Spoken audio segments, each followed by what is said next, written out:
Oh, hi, it's your old buddy Zoo, and one of the best problems about being a tech reviewer is that sometimes so much stuff comes in that you don't have a chance to appreciate what you have before the next best thing shows up at your door.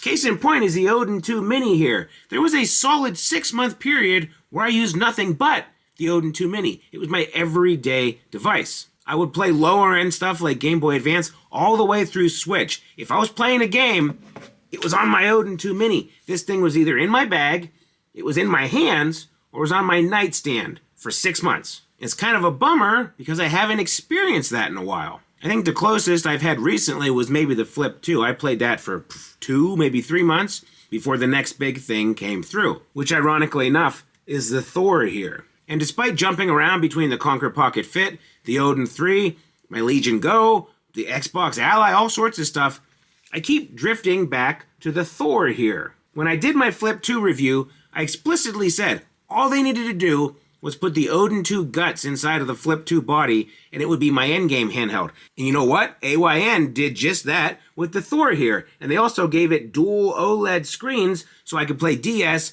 and 3DS games with zero compromises. So I figured I'd take a little bit of time today to re-review the AYN Thor. Maybe show off some new accessories, some new apps I've been using, and maybe just explain again why I love this thing. I know AYN has bumped up the prices due to RAM shortages, but it's still a really good value for what you get.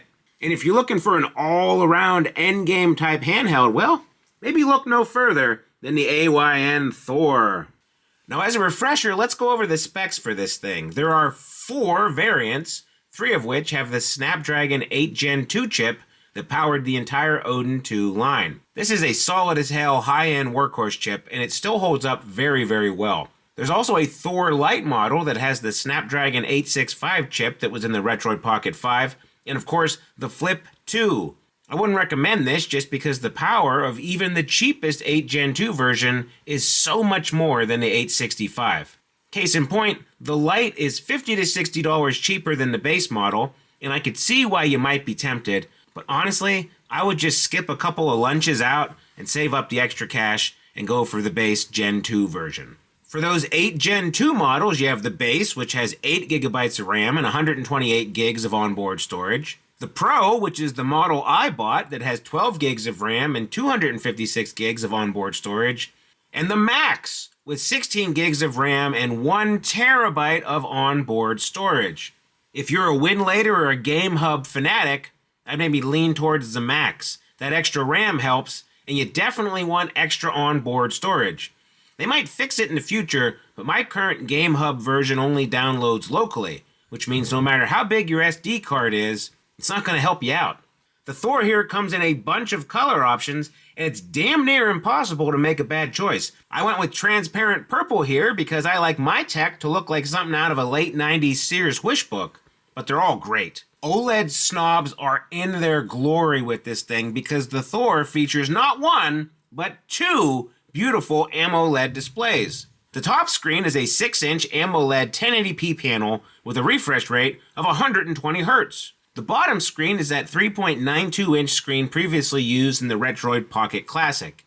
It's 1080p, it has a refresh rate of 60 Hz, and it's really good, albeit with half the refresh rate of the main display. The top screen is 16:9, which is pretty normal, but the bottom screen is 31:27, which is a pretty oddball ratio that's essentially the same as 8:7, but not exactly 8:7. The 2 panels don't really mirror the 3DS or the 2DS, but it's close enough for me on 3DS games. I've played a fair amount of 3DS on here. I did a whole video on it, and it didn't bother me. It's not exactly the same as the original experience, but it's not bad. It's just different. The color accuracy and vibrance on these panels, especially on top, is amazing. But, I mean, you should expect that from an AMOLED screen. Speaking about these AMOLED screens, there has been some concerns about screen ghosting, but recent OTA patches have enabled an automatic screen cleaner. It'll come on if your screen is on for a while with no inputs detected, and it just wipes a white diagonal bar and some static across your screen. For those of you old enough to remember the actual reason for screensavers, this is old hat, but basically, it makes enough visual noise to keep the OLED panels from burning in. I've played my Thor a lot and I never really noticed ghosting, but it's a nice add-on regardless. Unfortunately, the same OTA update that gives you the screensaver also messes with your battery. They're actively working on it, and they actually pulled version 1.0.0.360 before I could even update it. So here's what the screensaver looks like on the Odin 3. I'm pretty sure that a new OTA that fixes battery issues and gives you your screensaver is imminent though. Also, let's talk about some accessories that have released since my last video. First off is this cool case, which is kind of superfluous because it is a clamshell, but the case is well made and, most importantly, it'll hold your Thor even with a grip on. It's made for the official grip, but it works on my JC Studios grip too. And I'm going to let you know right now, I do have the official grip, and I went back to the JC Studio ones almost immediately. It just feels better to me. It feels sturdier. It feels more, I don't know, like a real grip and not an afterthought. Here's a comparison of the two. You can see the JC Studio one, it's sturdy. And this is a TPU that kind of bends. And you get the same kind of result. It spreads your hands out a little bit more. It makes it more comfortable to play. It's slimmer. It kind of fits the form factor a little more. But I tell you what, if I'm going to do a grip, I want a grip. I want a big old chunky grip that it's sturdy. Look, can't really bend this. This sucker, and it's the material, but I don't like the material. What are you gonna do about it? That's what, $10, $20 down the tubes. Oh well. You also may have noticed on top here, I have this very early 2000s clear protective case. Now, there's a top and a bottom. I only put the top on because the bottom doesn't fit with my JC Studio grip. And with this grip, I don't need protection for the bottom. But I do kind of like it on top. Not that it's protecting anything, I just like the look. Takes me back to the early 2000s when everything had weird plastic and silicone on it. Remember the Wiimotes? Oh, and finally, if you were one of those people that bought an Odin 3 and a Thor, they did just ship this big old bag which has all sorts of space in it for your Odin 3 and your Thor and charger bricks and a whole bunch of stuff on the outside here. And it has a shoulder strap and a handle. It's honestly something I forgot they were even going to send me, and it's a cool little perk. And if you are a crazy person like me and you bought the Thor and the Odin 3, you probably have already received it or it's on its way. Pretty cool from AYN. Like I said, a lot of people forgot it even existed and it just showed up in my mail one day. Pretty cool.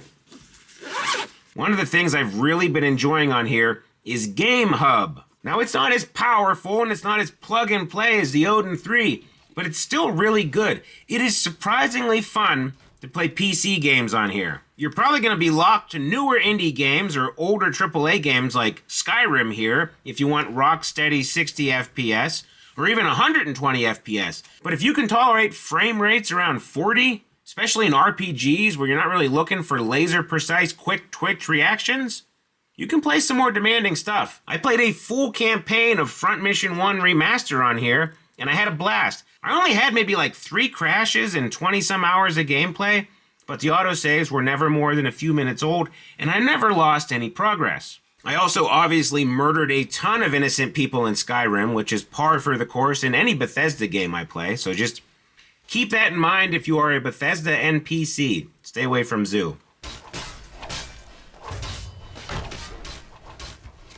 If you're looking for a mini Steam Deck, this isn't it. Maybe go for the Odin 3, which has amazingly good PC performance. But throwing a few lightweight PC games on your Thor is a good way to chip away at your backlog while you're on the go. Now, I've already covered 3DS and Switch in some of my other videos on the Thor, and it does excel at both. But Wii U dual screen on here is something I just got into, and it's really cool, especially for games that require the second screen, like Wind Waker or Pikmin 3 here. Pikmin 3 here is an example of a game that's playable on other devices, but it only really shines on something like the Thor. This is a game that was made for the Wii U's gamepad, which, if you don't remember, it was essentially a tablet with a controller built around it.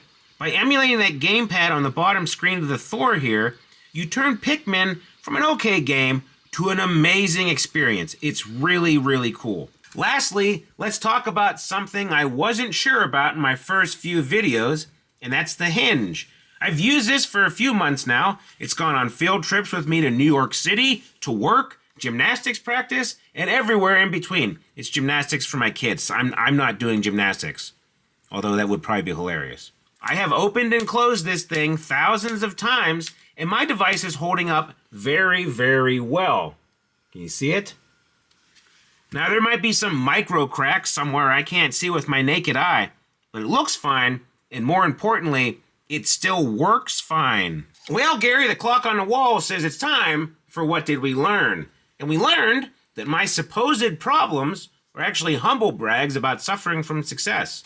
But also that the AYN Thor is an amazing device that easily won Handheld of the Year in our Discord poll, and honestly, in most people's end-of-year videos. Even with a slight price increase due to Rob's 12 hours a day of AI image generation, the price-to-performance ratio remains very good. It's also a rare jack of all trades that manages to excel at most of what it does. The screen is big enough to be essentially the main panel on a lot of horizontal devices, but you've also got a second screen for DS, 3DS, Wii U, and even multitasking. I very rarely watch a video on the bottom screen, but by God, I had game facts on there a lot while trying to finish Final Fantasy VI for Game of the Month in December.